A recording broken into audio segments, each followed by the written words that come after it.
So hi everybody, welcome. For those of you who don't know me, I'm Jess. I work over in Student Support Services. One of my jobs is to help students connect with what kind of outside scholarship stuff they may be eligible for.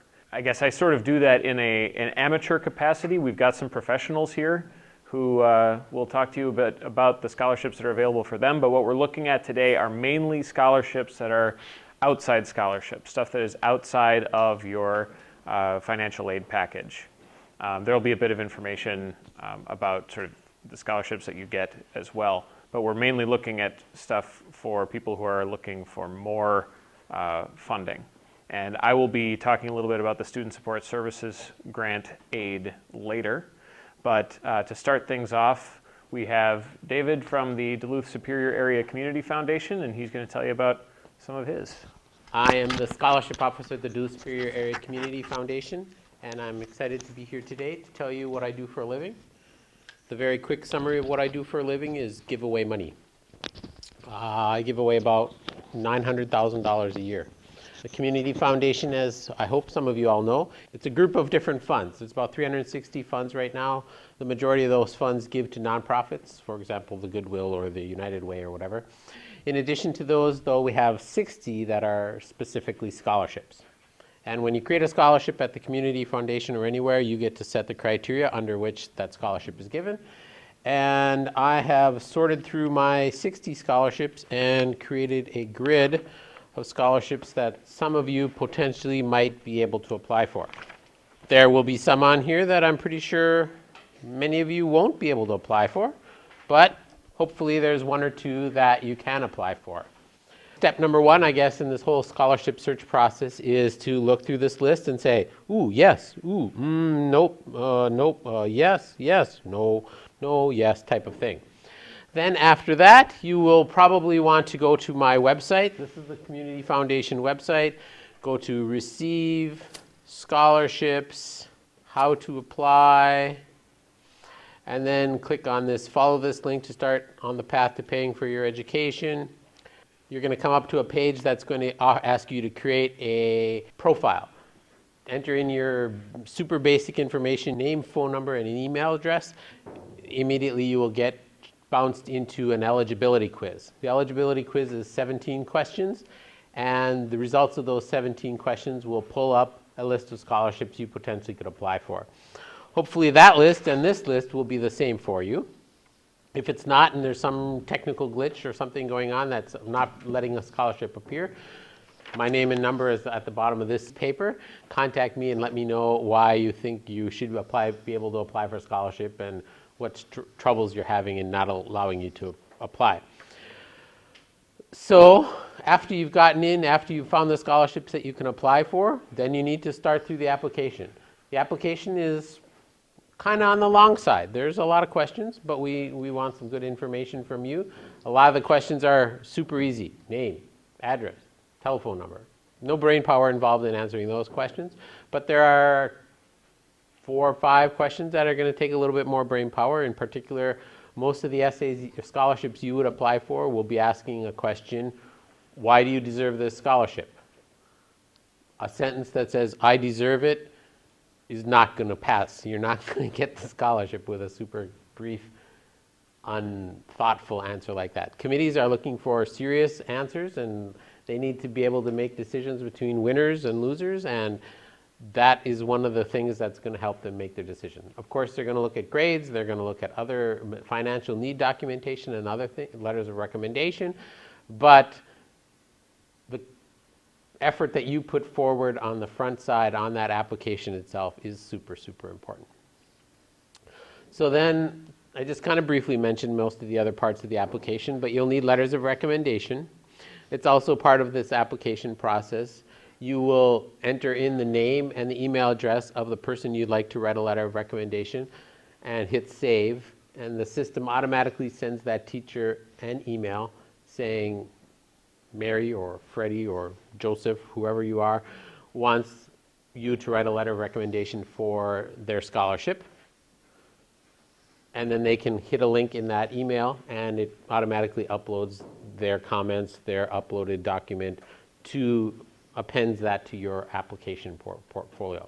So it's very easy for the teachers. A thing that I always say is don't let the emailed request be the first request. Of course, it's only courteous to probably ask that teacher beforehand and say, or that professor beforehand and say, I'm looking for these scholarships, this is the process, I need a letter of recommendation, would you write it? After they say yes, then send them the email that says you would like the letter of recommendation. So that's a key component. Ask it, of course. So I always ask and recommend people ask their teachers, I say before the end of fall term now. Give the teacher plenty of time to write a really good letter of recommendation for you. It's really important that the teacher has the time, and if you ask them a day or two before the deadline, they're going to produce a letter of recommendation that says, Joey's a procrastinator. I don't know if he deserves the scholarship. But if you give him a month or so to write that letter, he'll write you something good, or she will write you something good. So apply and ask for that letter of recommendation early. Transcripts are another part of your application for every single scholarship we have. Transcripts need to come through the school. They need to be an official transcript. My information is all over the application. You can click on a thing. It will send you an email reminder that tells you that you need to get that. It has all the information about where it needs to be sent and that type of thing. So that's an important part of the application. Another part of the application, and the part that seems to be the biggest stumbling block for the scholarships that college students, like UWS students, seem to stumble over the most, is financial need documentation. On this grid here, the second column is need factor.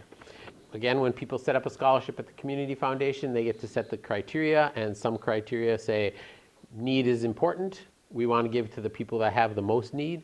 Other scholarships don't have that need factor. But this second column stipulates whether the scholarship has a need factor or not. In all but one case, there's this FAFSA required notation. If it says FAFSA required, that means I need a copy of your student aid report, the result of your FAFSA.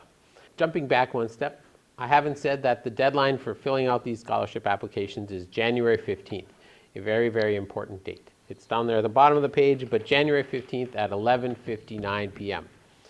Every year, I get applications that come in on January 16th at 12:01 or 12:05 or 12:10 a.m. That's late. I don't accept them. They go into the garbage can. So be on time. You have now a month and a half, 2 months, 2.5 months before the application deadline. So I would say work on them during your winter breaks and get them in, get to me by January 1st. And then you have no worries that they got there on time. But the FAFSA you can't do by January 15th or January 1st. That has a secondary deadline of March 1st. So you and or your parents need to get all your income tax information for 2015 figured out before you can apply for the FAFSA, and that can't really be done much before February 1st. And then after that, you can get your FAFSA filled out and you can get me your information by March 1st. The January 15th deadline is hard and fast to the 2nd. The March 1st deadline is a lot more play. I can take those the 5th, the 6th, the 7th of March still. If you're still working on it, let me know and say, I'm working on it, it's coming, and then I can give you a couple, 3-4 days, 5-6 days of extension on that. So those are the big parts of the application: the letters of recommendation, the transcripts, the application itself, and the financial need documentation. Letters of recommendation and the application for sure need to be done on January 15th. I would like transcripts to include fall semester, so probably those won't be in quite yet, but I can work a little bit of wiggle room on that transcript deadline, and the FAFSA, like I said, March 1st or thereabouts. That's the rough process of applying for scholarships. There's 2 exceptions on this list, but you can apply for all of those scholarships by filling out one application and submitting 2 or 3 or 4 different times, depending on how many of these scholarships you want. The 2 exceptions are the Sullivan Scholarship and the Minnesota Power New Generation Scholarship. The Sullivan Scholarship is worked through the education department, and I think Heather will be talking about that scholarship a little bit later, or the process of applying for scholarships through the education department. It basically works like all the other scholarships here at UWS. It has the departmental application. The Minnesota Power New Generation Scholarship is a scholarship application that I do the administration work. My committees do the application or the selection process, but the application is available through the Minnesota Power website. So you'll need to go there and find that application and fill that out. But it has the same that has a February 1st deadline. So, with that said, my list of scholarships here is not as long as I wish it was. I wish it was longer. I wish there were more scholarship opportunities I could give you. But I'm hoping that there's at least 1 or 2 scholarships on this list that you can apply for. Even if it's not my scholarship, however, I want to bring you the very, very strong message of apply for scholarships. There's plenty of money out there available for people. And a lot of it isn't as competitive as you might think. A lot of you might be sitting here thinking, I'm not really scholarship winning material. Why would I apply for that scholarship? Somebody better than me is going to win it. I'm here to tell you that is not the case. There is plenty of money out there. The Asselin Scholarship, I had budgeted for 3 scholarships last year. Only 1 person followed through to the end and completed the whole application. So he got it. I thought about giving him a double scholarship. In the end, I didn't, I don't think. But that scholarship is not that heavily competitive. Other ones on this list are similarly not that competitive. The Minnesota Section Society of Mining, Metallurgy, and Exploration Scholarship is a brand new scholarship. I don't know how competitive that one's going to be. The Airman Scholarship really didn't have that many people apply for it. So by all means, apply for every single scholarship that you can. Even if you are marginally eligible, apply. I always say, throw your hat in the ring, and kids look at me and go, what the hell does that mean? In other words, apply for every single scholarship. It's kind of like, I often use a fishing analogy. You go out fishing, even if you don't fish, you can kind of imagine this, I hope. You put your line out there 10 seconds, or you cast out once and you reel back in. You don't catch a fish on the first time. Okay, what do? You throw it out again. You throw it out again. You throw it out again. Who knows which of those casts is going to catch you a fish? That's the same idea with scholarship applications in my mind. Apply, apply, apply. There is a lot of money out there, and it's available. It's available. And whether it's my scholarships or the scholarships they're going to speak about a little bit later, it's money waiting for you. People have dedicated that money to you. So please, please apply. The last thing I'm going to say is, after, of course, questions, is I just read a quote recently by Wayne Gretzky, hockey player, really wonderful. His quote was, "You miss 100% of the shots you don't take." And this is just another shot that is hopefully out there available for you to take. So get out there. It's easy money. It's real easy money. That's it. Any questions? I have to run out and make another presentation at another place here as soon as possible after I'm finished, but I certainly have time for any questions. Yes? This may not be to you, this may be more to Jess, but is there somebody here at the school that helps us navigate through getting all this stuff together, the transcripts and all that, to help piece these things together, or is this kind of an on your own? I can direct you towards places that you need to go. Like if you need transcripts and things like that, I can help point you in the right direction. There's a lot of stuff that I don't personally have access to, but we can figure it out. You know, if you're having a hard time pulling everything together, we can figure it out. Okay. Do you need to order an official transcript for each separate scholarship, or does one One scholarship, one transcript to my institution is enough. No, you don't need 5 or 2 or whatever. You had a question too. For the first scholarship on here, because it says 22 plus years old, caregiver to a child, do you have to have a child that's being taken care of by daycare or whatever? Nope, just as long as, what usually happens is people, if that student is on your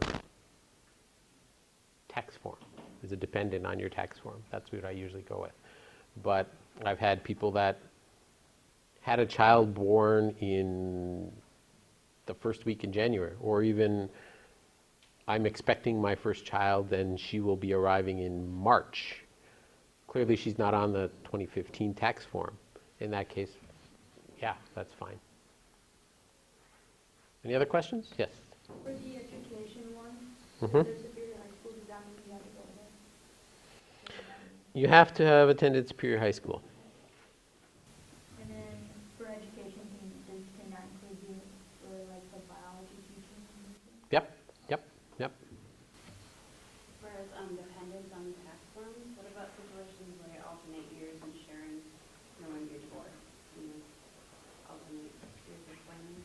Write that up as an explanation somewhere. We'll work with that. That's certainly not a problem. Seriously, people, please, please, please follow through. It's real disappointing to get around to January 15th or even March 2nd, and I look through and I pull up the list of people that have followed through with an application, and it's not that long, and I go, please don't make me do that this year. All right? Thank you. Thank you.